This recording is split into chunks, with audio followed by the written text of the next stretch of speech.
The unsolved murder of Bob Crane, a Hollywood mystery shrouded in scandal. Bob Crane's transformation from beloved Hogan's hero star to the victim of one of Hollywood's most infamous unsolved murders is a story of fame, obsession, and forensic misfortune.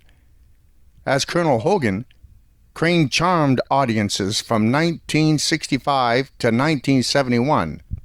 But behind the scenes, his life was unraveling in ways that would ultimately prove deadly. On June 29, 1978, Crane was found bludgeoned to death in Scottsdale, Arizona, at the Whitfield Place Apartments. He was staying there while he was performing in a dinner theater production. Crane's body showed signs of a savage beating, with blood splattering across his apartment walls and an electrical cord wrapped around his neck. The brutality of the attack, with a camera tripod as the likely weapon, suggested a crime of passion. Investigators noticed the absence of forced entry, implying Crane knew his killer. What they found in his apartment told another story: meticulous records of sexual encounters, and the collection of homemade pornography that revealed a secret life far removed from his wholesome TV image. The prime suspect was allegedly a friendship turned fatal. John Henry Carpenter, an electronics salesman who had become Crane's unlikely confidant, quickly became the focus of the investigation. Their relationship centered around Crane's obsession with documenting his sexual conquests. Carpenter supplied the video equipment and allegedly participated in some encounters. Key evidence against Carpenter included blood matching Crane's type in Carter's rental car, tissue samples consistent with Crane's wounds found in the vehicle, his abrupt departure from Arizona the morning of the murder. Carter's 1994 trial ended in acquittal due to the lost evidence and the limitations of the 1970s forensic science. Carpenter died in 1998 without ever providing closure to the case. The life of dangerous excess. Crane's personal life provided no shortage of potential killers. Bob Crane's own son estimated he slept with hundreds of women, over 200. He maintained detailed records of affairs, including Hogan's Hero's co-star, the woman who played Fraulein Hilda, who had become his second wife. The actor's second marriage was crumbling under the weight of infidelity, however. Their impending divorce and financial disputes even led Crane's son to speculate about his stepmother's possible involvement.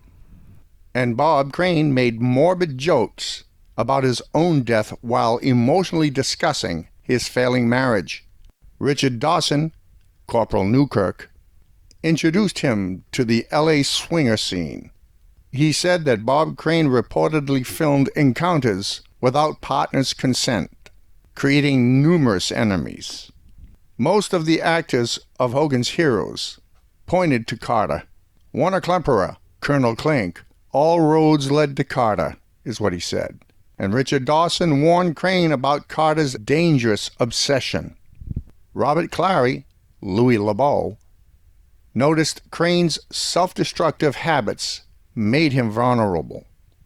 Cynthia Lynn, Fraulein Hilda, in Season 1, suggested Crane's obsession with filming sex led to his death, implying Carpenter or a jealous partner was responsible. Why it remains unsolved. The case suffered from multiple investigative failures. The murder weapon, a Sony tripod, was never found. Key evidence wasn't DNA tested until years later. Police lost or mishandled crucial items from the crime scene. Crane's murder exposes the dark side of celebrity. A man whose compulsive behavior and double life may have led to his demise. With no new evidence emerging, this remains one of Tinseltown's most fascinating cold cases. A mystery as complex as the man himself. Bob Crane was a radio DJ, in fact a very successful one. he was #1 in California. He was also a very proficient jazz drummer. Many believe that he was the drummer for the drum parts in the beginning of Hogan's Heroes, as well as the drummer for the Green Hornet theme. However, the drummer for the Hogan's Heroes song for the show was actually recorded and performed by Earl Palmer. Earl Palmer was also drummer for Little Richard. And as for the Green Hornet theme, the drums were performed by jazz legend Shelley Manne. But Bob Crane was a great jazz drummer.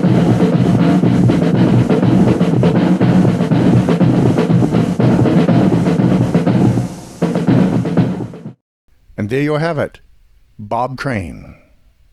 I hope you will share this video. Would you do me a favor? Would you buy us a cup of coffee? In the description below, we have a tip jar.